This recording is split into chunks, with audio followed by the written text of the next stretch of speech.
The first thing I realized was that the sound of a human molar hitting the spinning blades of a garbage disposal is uniquely rhythmic.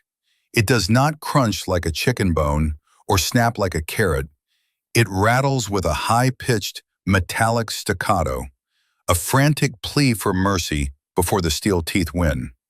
I stood over the sink in the gray light of a Tuesday morning in October 2025.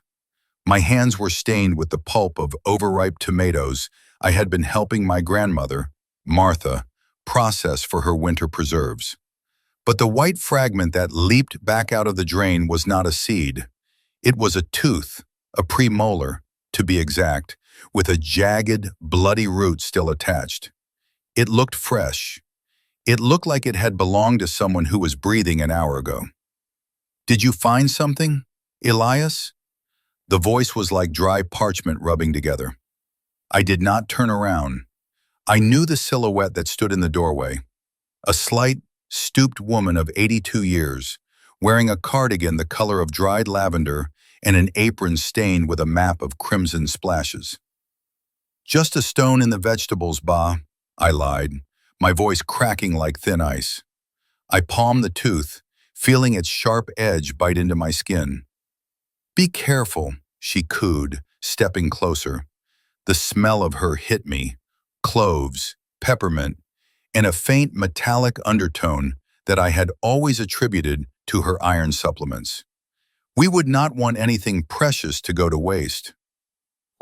Waste is a sin, Elias, a mortal sin.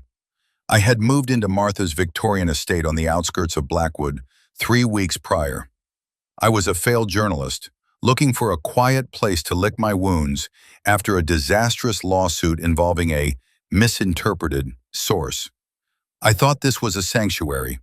I thought the old woman who baked sourdough and knitted scarves for the homeless was the last vestige of a gentler era. I was wrong. Martha was not a vestige. She was a predator that time had forgotten to kill. That afternoon, while Martha was in the garden, tending to her roses, which, I noted with a shiver, grew with a frightening, oily vigor, I retreated to my room and locked the door. I placed the tooth on a piece of black velvet. Under a magnifying glass, I saw it, a small, professional filling. This was not a tooth that had fallen out due to age. It had been extracted with violence. I spent the next 4 hours digging through local missing persons reports. In the last 10 years, 16 people had vanished within a 30-mile radius of Blackwood. Travelers, hitchhikers, a local postman, and a girl of 19 who disappeared in June 2024. The police called it a high transient area. I began to call it a larder. The mystery was not just if she was doing it, but how. She was a frail woman who walked with a cane. Yet, as I watched her through the window, I saw her heave a heavy bag of mulch with a strength that seemed physically impossible for a human of her stature. Her movements were fluid, devoid of the tremors of age. I waited until the clock struck 11 at night.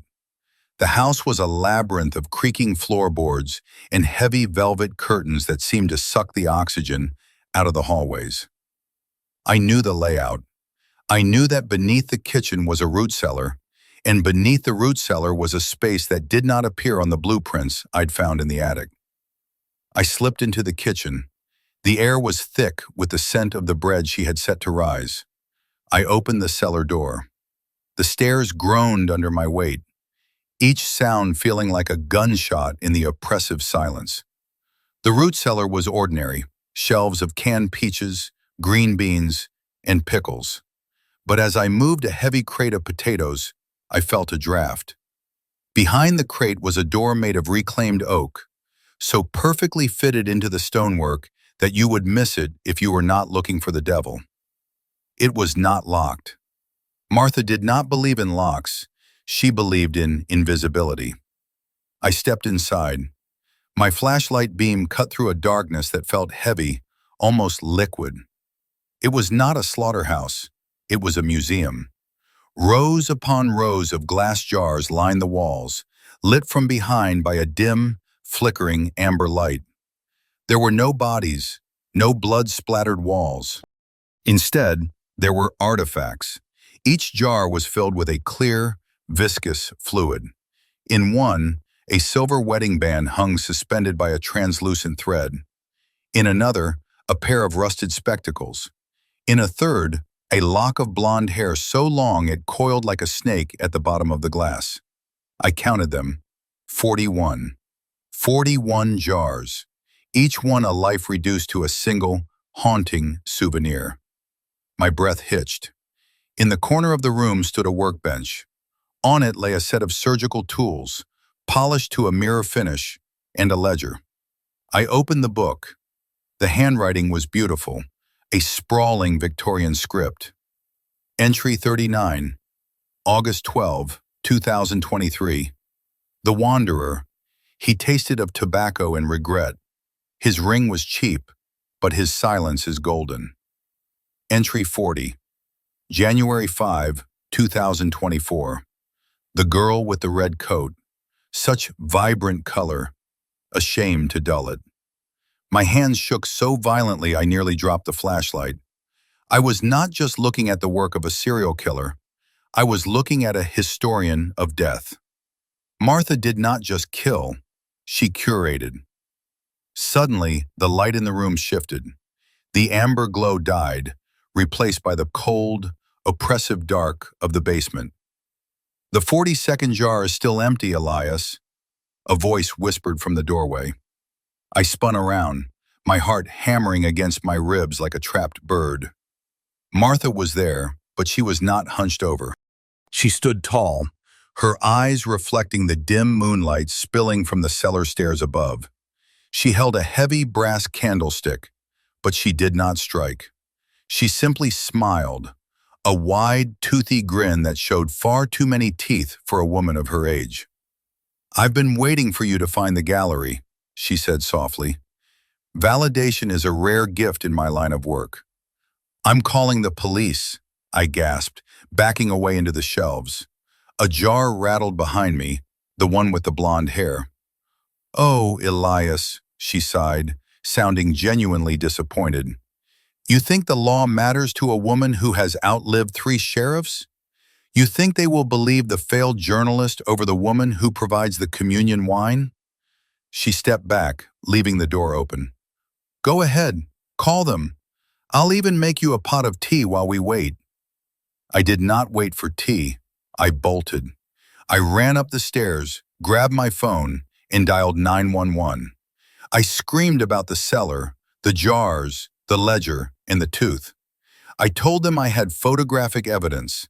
I had snapped dozens of pictures of the jars and the ledger entries. I sat on the porch, my eyes fixed on the front door, waiting for the sirens. Martha stayed inside. She did not try to stop me. She did not try to flee. She just sat in her rocking chair by the window, knitting.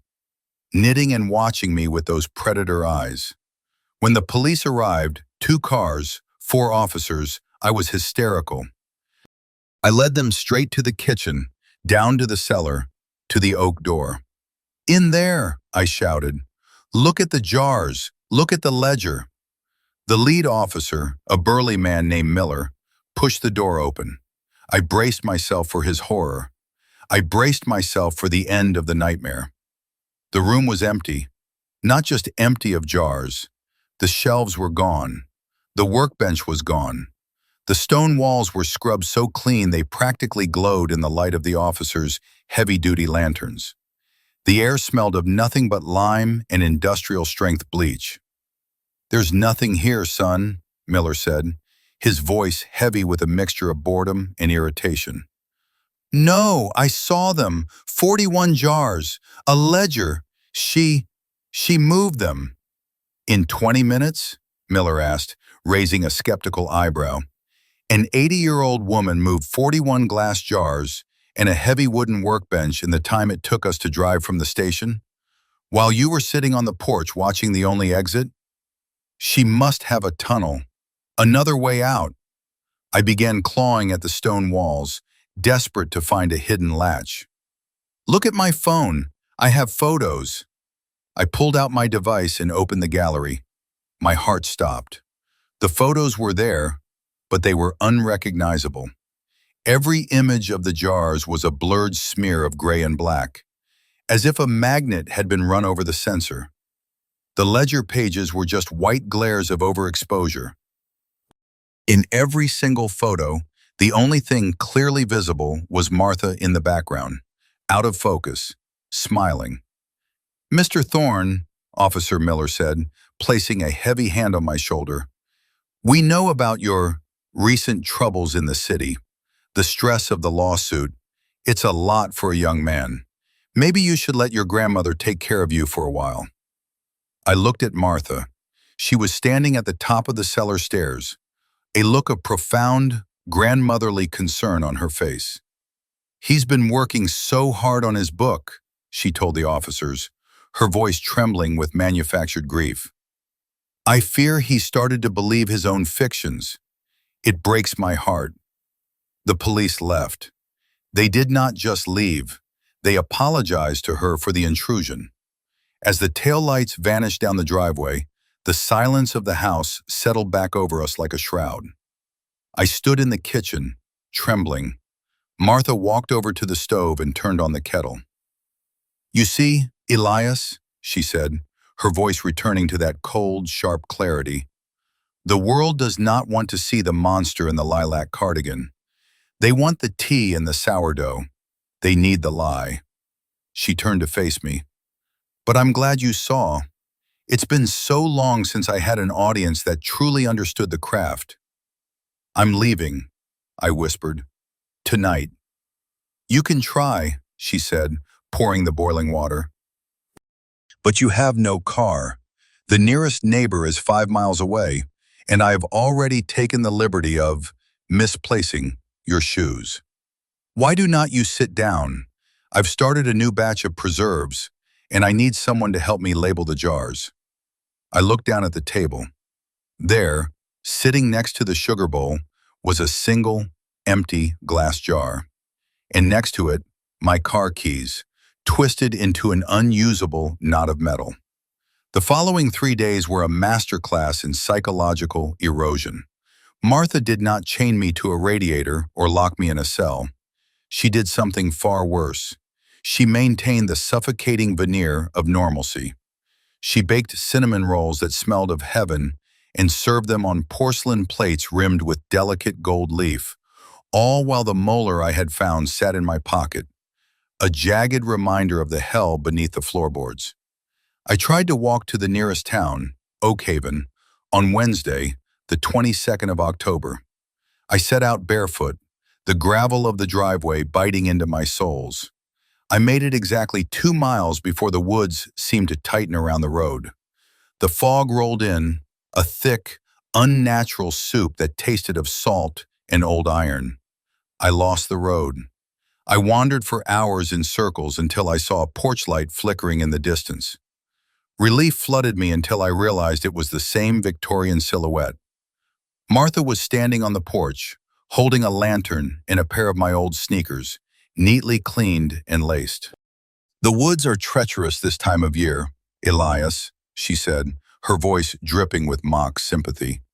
"The spirits of those who got lost out here, they do not like company." I took the shoes, my spirit breaking. I was a prisoner of geography and perception. That night, I did not sleep. I watched the door. I began to realize that Martha's collection was not just a hobby, it was a ritual. I found her old diaries in a trunk under my bed, diaries dating back to 1974. The entries were chillingly methodical. She did not view herself as a murderer. She viewed herself as a curator of the forgotten. She targeted people no one would miss: the lonely, the bitter, the broken. "I am giving them immortality," she had written in an entry dated June 3rd, 1999. "In the jar, they are perfect. They are silent. They can never hurt anyone again. I am the saint of the final silence." I realized then that she was not just hiding the jars. She was moving them through a sophisticated system of pulleys and hidden shafts I had not yet discovered. The house was a living organism designed to protect its master. On Thursday, I found the workroom behind the pantry. It was not the display room I'd seen before, but the laboratory. There I found a stack of mail addressed to a man named Silas Thorne, my father, who had abandoned the family when I was 5 years old in 1998. My breath stopped. I tore open an old, yellowed envelope. Inside was a letter from Silas to my mother, begging her to let him come home, saying he had finally escaped the old woman's influence. The letter was never sent. It was stained with the same clear, viscous fluid I had seen in the jars. I looked at the shelf above the workbench. There was a jar, smaller than the others, tucked behind a box of baking soda. Inside was a gold wedding band with an inscription I knew by heart. Forever, S to M. My father had not left us. He had been curated. The rage that surged through me was hot and blinding. I did not care about the police anymore. I did not care about proof. I wanted to see her burn. I went to the kitchen, grabbing the heavy iron skillet from the stove. I would wait for her to come in from the garden. I would end this cycle of preservation. But as I stood in the shadows, waiting, I heard a sound from the basement. A rhythmic, wet thud. Thump, squelch. Thump, squelch. I crept down the stairs, the skillet heavy in my hand. The oak door was open again. This time, the room was not empty. Martha was there, her back to me. She was leaning over a large, galvanized steel tub. Her arms were red up to the elbows. She was humming a lullaby, the same one she used to sing to me when I was a child. "You have your father's eyes, Elias," she said without turning around. "But you have your mother's curiosity. It was her undoing, you know. She could not just accept the sourdough. She had to look in the cellar." My heart froze. My mother, she died in a car accident in 2012. Martha turned around slowly. In her hand, she held a long, curved needle threaded with thick, black gut. "The car accident was such a messy solution," Martha sighed, wiping a splash of red from her cheek. "But I was younger then, less refined. I learned that fire is a better storyteller than a cliffside. But you, Elias, you are special. You are the final piece of the Thorne legacy." She stepped aside, revealing what was in the tub. It was not a body. It was a suit made of stitched-together pieces of leather that looked hauntingly like human skin, tanned and treated until it was as soft as silk. "I've been making this for 27 years, she whispered, her eyes glowing with a terrifying, ecstatic light. "A vessel for the family spirit. I've used a piece of everyone who mattered, a bit of Silas, a bit of your mother. And now, I just need the voice. I need the one who tells the stories." I lunged at her, swinging the skillet with every ounce of my strength.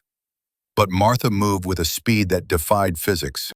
She did not dodge. She flowed. She caught my wrist in a grip that felt like a steel vise. I heard the bones in my arm groan. "Patience, Elias," she hissed, her face inches from mine. I could smell the peppermint on her breath, masking the rot beneath. "The process is much more painful if you fight, and I do so hate to see a good vintage spoiled by adrenaline." She slammed me against the stone wall. The back of my head hit the rock, and the world dissolved into a kaleidoscope of gray and red. As I drifted into unconsciousness, I felt her cold, calloused fingers tracing the line of my jaw. "Yes," she murmured, "the 40-second jar, the historian. You will be the one to tell our story to the darkness, forever and ever." Part 3. The Silent Historian. I woke up in the dark. I could not move my arms or legs. I was upright, paralyzed by something more than just ropes. My skin felt tight, unbearably tight, as if I were being shrunk inside a casing of cold wax. I tried to scream, but my mouth would not open. My lips felt heavy, glued together with a thick, salty substance. I could only breathe through my nose, shallow, panicked gasps that whistled in the silence. The lights flickered on. I was not in the basement anymore. I was in the attic, the one place I had not checked. The room was circular, filled with windows that looked out over the endless, fog-choked woods. And there, arranged in a circle around me, were the 41 jars. They were not hidden. They were on pedestals. Martha sat in a rocking chair, positioned directly in front of me. She was wearing her finest Sunday dress, a deep navy blue with a lace collar. She held a book in her lap, my journal, the one I had been using to document her crimes. "It's a marvelous read, Elias," she said, flipping through the pages.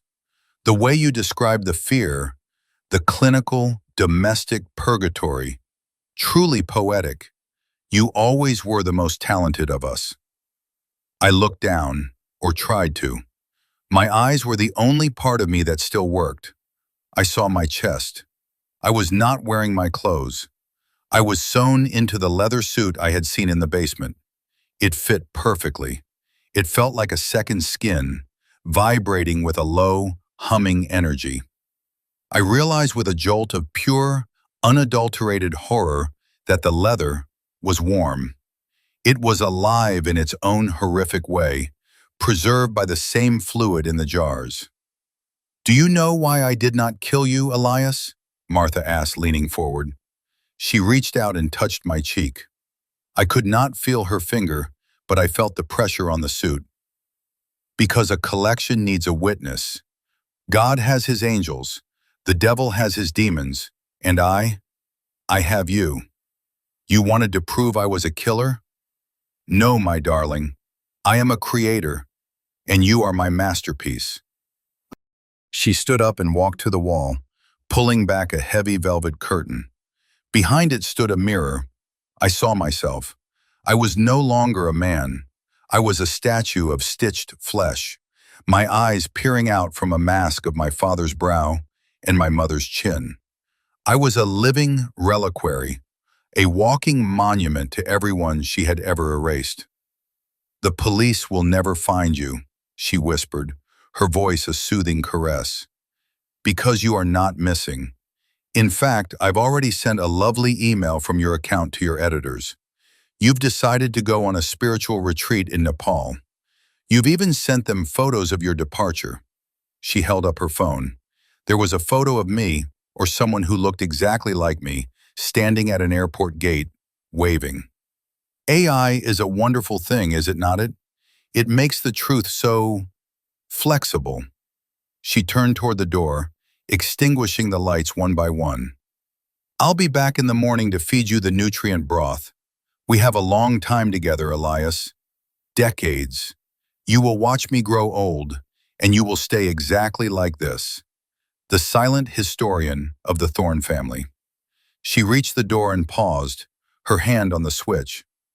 "Oh, and do not bother trying to move. The suit is wired into your nerves.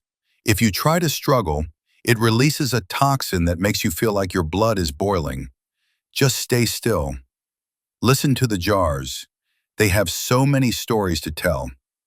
Click. The room plunged into total darkness. I sat there, a prisoner in a tomb of my own family's skin.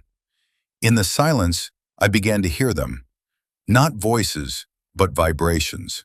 The ring in jar 12, the hair in jar 30, the tongue in jar 42. My own tongue, I realized, which she had removed while I slept. I wanted to cry, but the suit had no tear ducts. I wanted to scream, but I had no voice. I was the evidence. I was the proof, and I was exactly where she wanted me. Then through the window I saw a flicker of light. A car? The police returning? Hope flared for a microsecond. The light came closer. It was a local delivery truck. The driver hopped out, whistling, and left a package on the porch. He looked up at the attic window, waved at the silhouette he saw there, my silhouette, and drove away. He did not see a victim. He saw a grandson staying with his beloved grandmother. The horror was not that I could not prove she was a killer. The horror was that even if I could, the world would rather see the lie. I settled into the darkness, the leather suit tightening as it began to feed on my heartbeat. Martha was right. Waste is a sin. And she had not wasted a single bit of me. The darkness in the attic was not empty. It was a pressurized, breathing thing. As the hours bled into days, I learned that time has a different texture when you are no longer a participant in it. Martha was a meticulous clockmaker of misery. Every morning, at exactly 6 o'clock, the door would creak open, and a sliver of golden light would slice across my frozen field of vision. She would approach with a silver bowl and a glass tube. She did not speak much anymore. The need for the grandmotherly mask had evaporated once the trap was sealed. She would slide the tube between the stitched seams of my mouth and pump a lukewarm, metallic-tasting slurry directly into my gullet. 42 is a sacred number, Elias, she whispered on the 7th day, as she wiped a drop of the broth from my motionless chin. In some cultures, it's the answer to the universe. In mine, it's the capacity of this room. I tried to flex a finger. The suit responded instantly. A jolt of white-hot agony screamed through my nervous system, 1,000 needles of fire dancing along my spine. I gasped inwardly, my lungs burning. But the leather exterior remained as smooth and impassive as a marble bust. "Do not struggle, dear. It only depletes the preservation fluid," she chided. I began to notice the others. My eyes, fixed in a permanent stare, could only see a 60-degree arc of the room. But as the moon shifted through the attic windows, I saw that the pedestals were not just tables. They were smaller versions of me. The child's pacifier I had seen in the jar, it was not just a souvenir. It was pinned to the chest of a humped shape in the corner, a suit the size of a toddler, the silent and still for decades. The wedding ring? It glittered on the finger of a slender form that stood just at the edge of my peripheral vision. She had not just kept their things, she had kept them. I was just the latest addition to a silent family reunion. The psychological breaking point came on the 14th day. Martha entered the room carrying a portable radio. She placed it on the floor and turned it to a local news station. And in local news, the search for Elias Thorne has been officially called off. Authorities say the journalist, who had been struggling with mental health issues following a public scandal, sent a final video message from an undisclosed location in the Himalayas. In the video, Thorne stated he was finally finding the peace his grandmother always spoke of and requested total privacy. His grandmother, Martha Thorne, has announced she will be donating his remaining assets to the local church. I wanted to howl.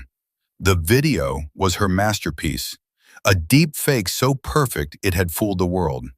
She had used my own recordings, my own face, my own soul, to erase my existence. I was dead to the world, yet I was forced to listen to my own funeral. "You see, Elias," Martha said, sitting in her rocking chair and beginning to knit. "The world is so easy to feed. Give them a tragedy they expect, and they'll never look for the horror they do not." She looked at me, and for the first time, I saw a flicker of genuine sadness in her eyes. "I really did love your father, but he was like you. He wanted to reveal things. He wanted to shine lights into corners that were meant to be dark. People think the truth sets you free, but look at you. The truth has made you a monument. The lie is what keeps me sitting here, knitting in the sun." Months passed, or perhaps years. My sense of self began to fray at the edges.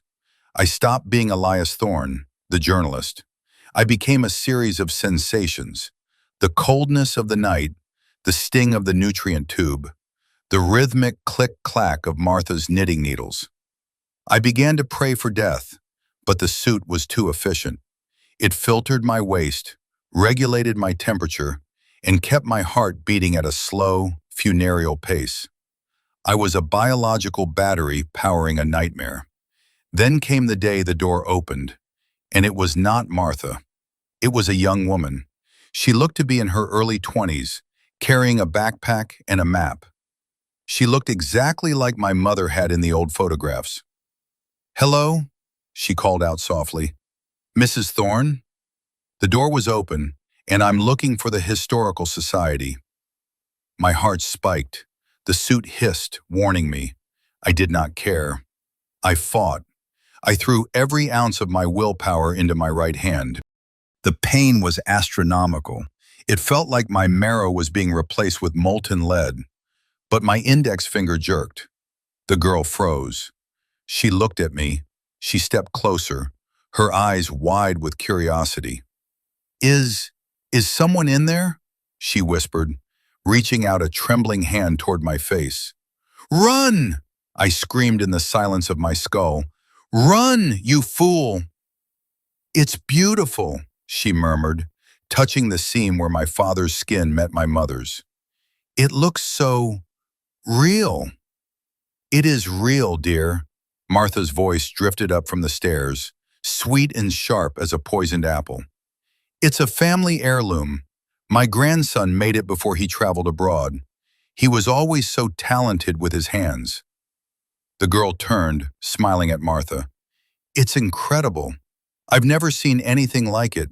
The detail." "Would you like to see how it's done?" Martha asked, her shadow stretching across the floor like a shroud. "I was just about to start a new project. I find that 43 is an even better number than 42. It feels more complete." The girl followed her down the stairs.